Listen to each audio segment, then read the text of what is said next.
কমিউনিস্টের যে শাসন ব্যবস্থায় কিভাবে মানুষকে এই রাজ্যের বুকে অত্যাচার করা হয়েছে। আজকে দুর্নীতির কথা বলে লাভ নেই, জল জল করে এই কমিউনিস্টের দুর্নীতির কথা মানুষ সবাই জানে।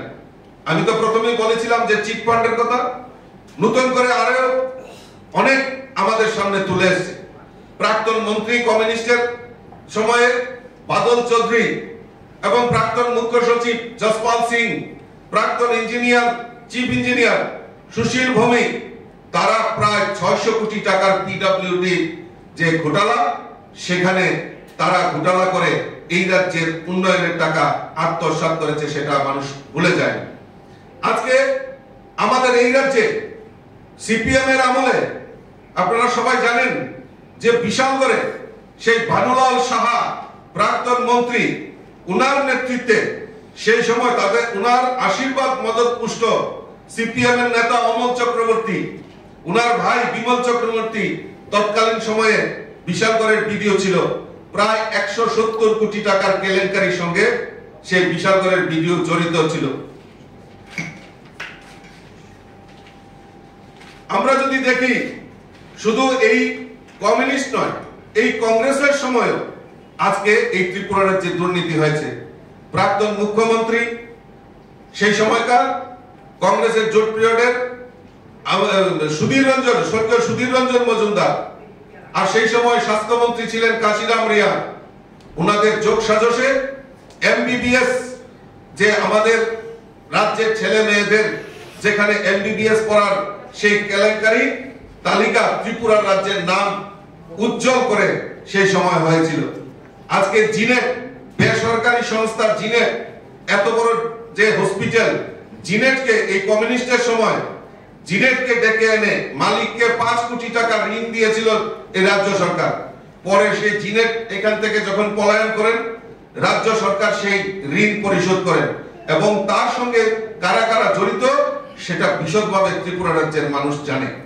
আমি আপনাদের কাছে একটা তুলে ধরছি যে আমাদের এই কমিউনিস্টরা, আমরা দেখছি ইদানিং উনারা ভোট চাইছেন, উনারা বলছেন সংবিধান, গণতন্ত্র,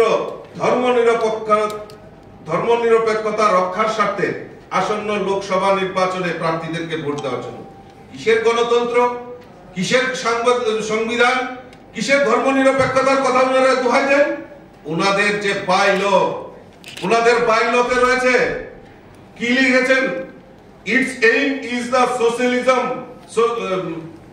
socialism and communism through the establishment of the state of dictatorship. যদি ডিক্টেটরশিপ যদি চালু করে তাহলে উনারাই তো এই সংবিধান পরিবর্তনের কথা ওনাদের বাইলোতে বলা হয়েছে। তাহলে কিসের সংবিধান যে আর গণতন্ত্র, আর তা তো ধূলিসাৎ যাবে এই কমিউনিস্টের শাসনে, তাদের বাইলোতে উল্লেখ করা আছে। আর ধর্মনিরপেক্ষতার কথা ওনারা বলছেন, ধর্মনিরপেক্ষতার সংজ্ঞা ওনারা দিতে পারবেন না, কারণ সেই সময় সংবিধান পরিবর্তনের জন্য তাদের বাইলতে সেটা রয়েছে। আজকে সুদীপ বাবুরা ভুলে গেছেন, এই কংগ্রেসীরা, এই আমাদের যারা কমিউনিস্টরা, তারা আজকে কংগ্রেসের সঙ্গে আঘাত করেছে, ভুলে গেছেন তারা। আজকে দিল্লি দেশের কথা 28 জানুয়ারি 2003 আমাদের কাছে কাটিং রয়েছে, সেখানে কি লিখেছেন? দুষ্মন্ত নারায়ণ পাড়ায় কংগ্রেস এনএলএফটির পরিকল্পিত গণহত্যার বিরুদ্ধে। আজকে সেই গণহত্যার আপনারাই বলছিলেন, আপনাদের পত্রিকা কাটিং, সেখানে আপনারা লিখেছেন যে কংগ্রেস এবং এনএলএফটির পরিকল্পিত গণহত্যার বিরুদ্ধে। তাহলে কোথায় গণহত্যার, যারা গণহত্যার জন্য দায়ী তাদের সঙ্গে আপনারা আঘাত করেছেন, কিসের সাথে? এটা ত্রিপুরা রাজ্যের মানুষ জানতে চায়। আজকে দৈনিক সংবাদে ধর্ষিতা উপজাতি মহিলাদের কোর্টের দরজা দেখিয়ে দিলেন মুখ্যমন্ত্রী সেই সময় মানিক সরকারের। এটা আমাদের কথা নয়, আমাদের কথা নয়। আজকে এখানে উল্লেখ করা আছে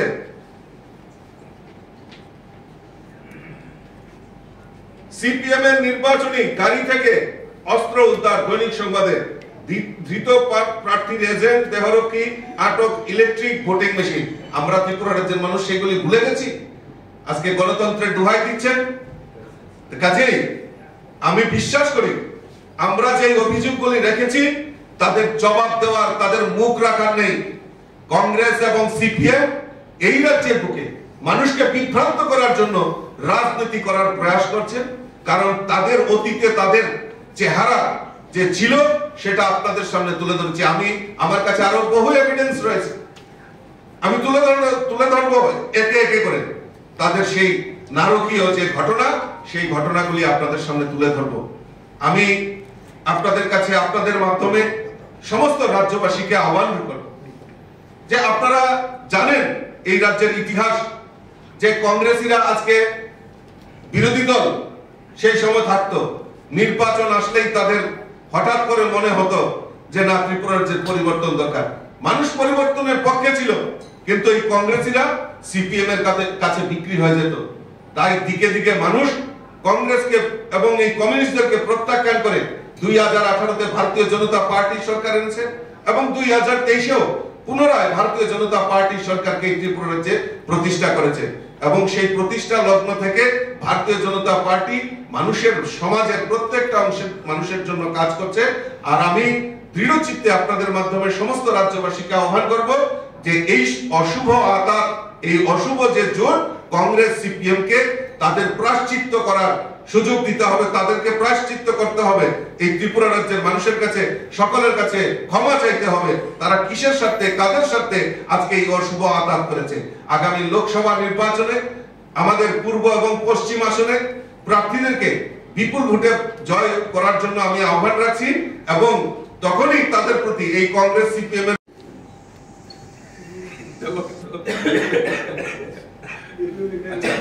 কিছু এটা সময় মতো আপনাদের কাছে পৌঁছে দেওয়া অ্যাবসলিউটলি মেজরিটি নিয়ে আমরা পূর্ব এবং পশ্চিম আসনে দুটিতে আমরা বক্তব্য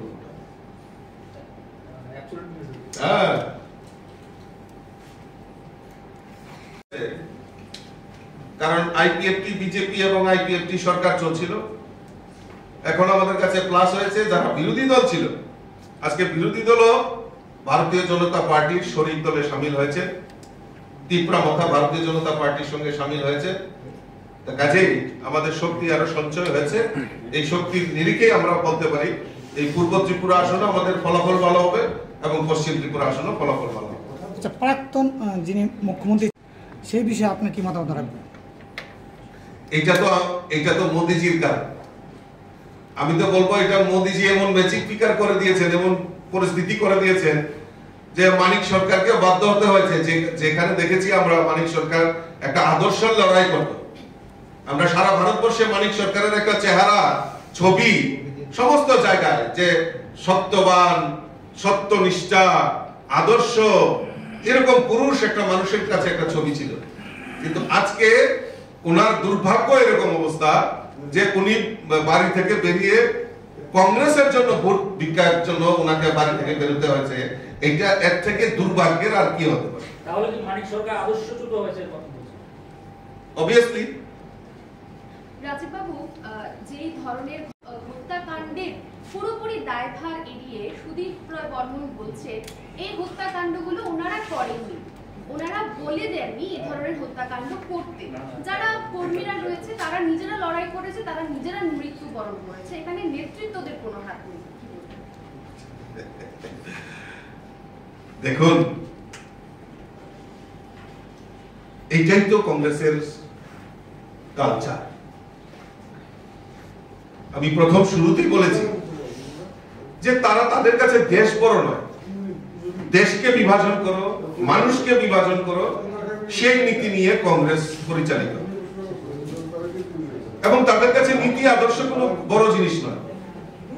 তাই তো 2018-র আগে 2015, 16, 17 বহু কংগ্রেসী নেতা যারা এই আদর্শের জন্য লড়াইটা করেছে, তারা এখন আমাদের দলে এসেছে এবং খুব সুন্দরভাবে আমাদের সরকারেও রয়েছে, মন্ত্রিত্ব পেয়েছে। তারা সেই আদর্শ এবং তাদের যে নীতি সেটাকে বিসর্জন দিতে পারবে। কিভাবে অদ্ভুত বিষয় যে ওনারা বলতে পারে যে তাদের কাছে কর্মীদের কোনো মূল্যায়ন নেই, তাদের কাছে বড় জিনিস হলো আমার কি উন্নয়ন হয়েছে, ব্যক্তিগত উন্নয়নটা সবচেয়ে বড় জিনিস। তা কাজেই দেখবেন ওনাদের যে রাজনৈতিক অস্তিত্ব, কোন সময় কংগ্রেস, কিছুদিন পর কংগ্রেস ভালো লাগে না, কারণ এখানে স্বার্থ উদ্ধারণ। তারপর তৃণমূল কংগ্রেস কিছুদিন করার পর দেখলো যে না, সেখানেও ডাল গলেনি, সুবিধা নিজের ব্যক্তিগত সুবিধা হয়।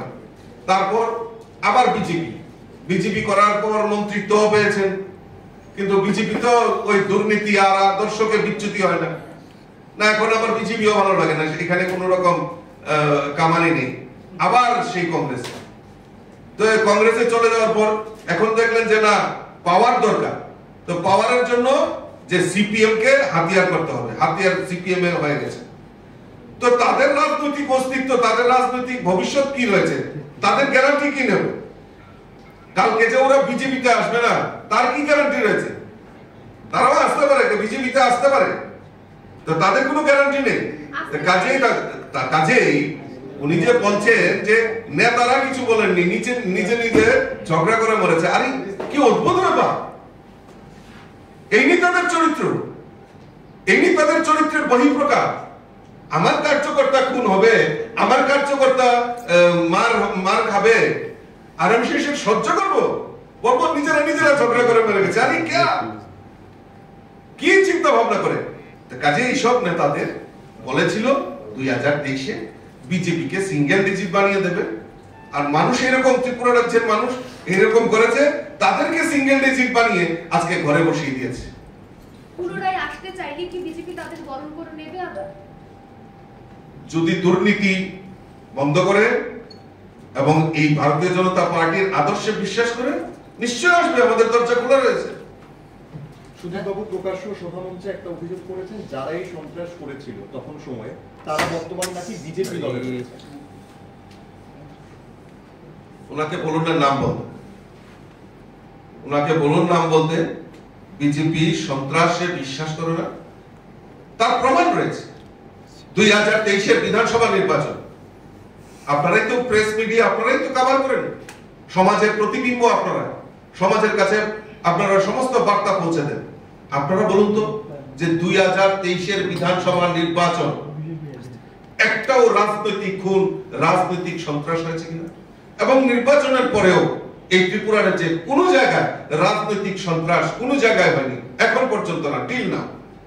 ভারতীয় জনতা পার্টি সন্ত্রাসে বিশ্বাস করে না, এবং যদি সন্ত্রাসী আসেও, ভারতীয় জনতা পার্টি এমন জিনিস যে সমস্ত কিছু ভুলে, দুর্নীতি, সন্ত্রাস সমস্ত কিছু ভুলে ভারতীয় জনতা পার্টিতে সামিল হয়, আর মূল একটাই লক্ষ্য থাকে, মানুষের জন্য কাজ করে।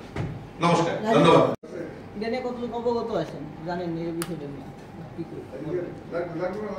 সেটা আমাদের জেলা লেভেলে সেটা দেখছেন, আমরা কথা বলছি। রাজীববাবু রয়েছে, যেহেতু ত্রিপুরা মতো বিজেপির সঙ্গে জড়িত, আইএনপিটিও নেতৃত্ব জড়িত, তো ত্রিপুরা পূর্ব ত্রিপুরার আসনটা কিভাবে দেখছেন, যে আইএনপিটির একজন ক্যান্ডিডেট নির্বাচনী লড়াই লড়ছেন? আমি খোঁজ খবর দেবো, আমি সে উপরে